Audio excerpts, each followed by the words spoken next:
Most people imagine losing peace as something dramatic, a breakdown, a major crisis, one obvious event that forces you to stop and admit something is wrong.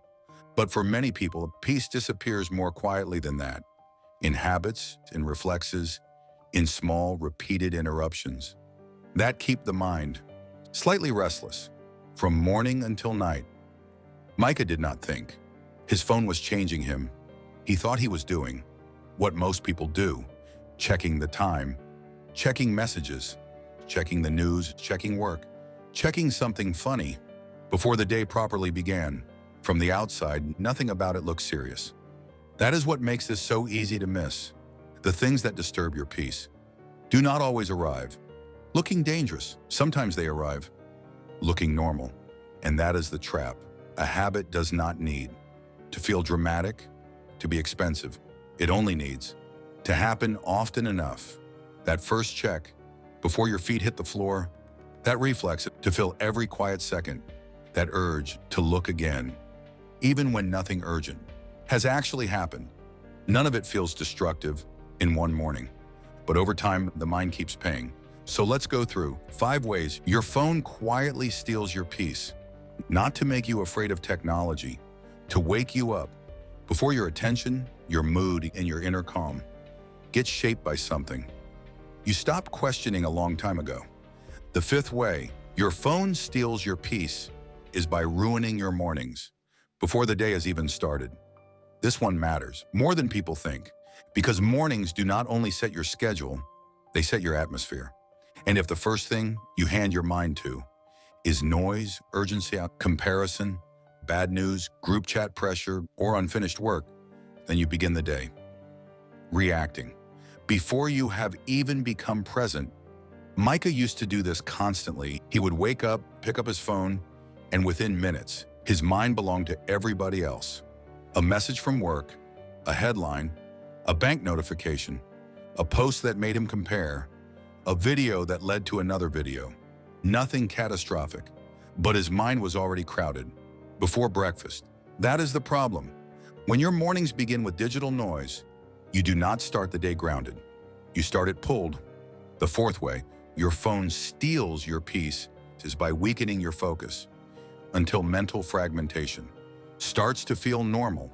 This is where a lot of people underestimate the damage. They think distraction is only about productivity. It is not. It is also about peace, because a distracted mind is not a settled mind. It is a divided one. Micah noticed this at work. He would sit down to do one thing, then check his phone for a second, then return to the laptop with less depth, less patience, and more internal noise than before. That constant switching was making him feel busy but not clear, occupied but not calm. And the worst part is that this kind of distraction slowly becomes familiar. So you stop calling it disruption. You start calling it life. Micah realized something important. He was not only losing time, he was losing depth, because every unnecessary check was teaching his brain to move away from still attention and toward low-level interruption. That changes more than output. It changes how your mind feels. Inside your own body, peace requires steadiness, and steadiness becomes harder when your attention is always being trained to break. The 3rd way your phone steals your peace is by keeping you emotionally restless. This is the part many people never name properly. They say they are tired, they say they are drained, they say they just need to switch off. But then they spend another hour scrolling, and when they finally put the phone down, their body is still in the room, but their nervous system has not actually landed. Micah lived like this for years. Long day, couch, phone, he told himself. It helped him relax, and sometimes it looked that way from the outside, but the inside felt different. He was calmer on the surface, yet not truly settled. Too much information, too many opinions, too many people, too much access to things he did not need.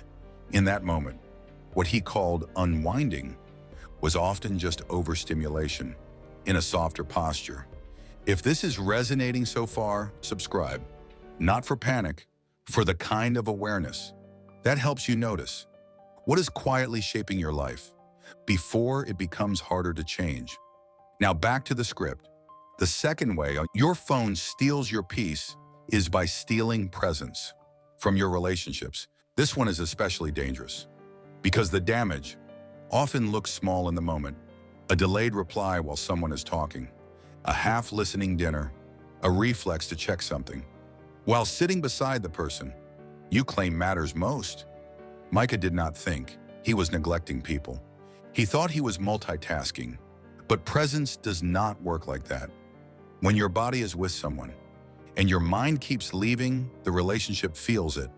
And over time, that creates a quiet kind of tension, not always arguments, sometimes just distance, sometimes a partner who feels less chosen than the device in your hand.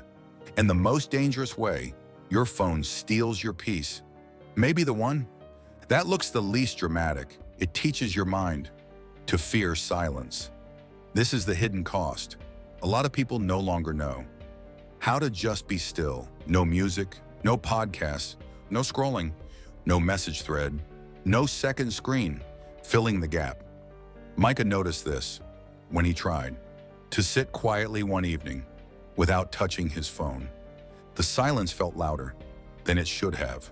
Not because silence was wrong, because his mind had become used to constant digital company. And when a mind cannot tolerate stillness, peace becomes harder to reach. Because peace is not only about removing conflict, it is also about being able to remain with yourself without needing noise. Every few seconds, Micah did not fix this by becoming extreme. He did not throw his phone away. He did not disappear. He did not pretend technology had no place in his life. He just became deliberate. No phone first thing in the morning. No pointless checks while working. No scrolling just because the room felt quiet. Phone away during real conversations. Short walks without anything playing. Small boundaries. But that is the point. The habits that steal peace quietly must usually be corrected. Through quiet discipline too. Not dramatic speeches, structure. Because peace is rarely built through one big moment of motivation. It is usually built through what you stop feeding every single day. So how does your phone quietly steal your peace?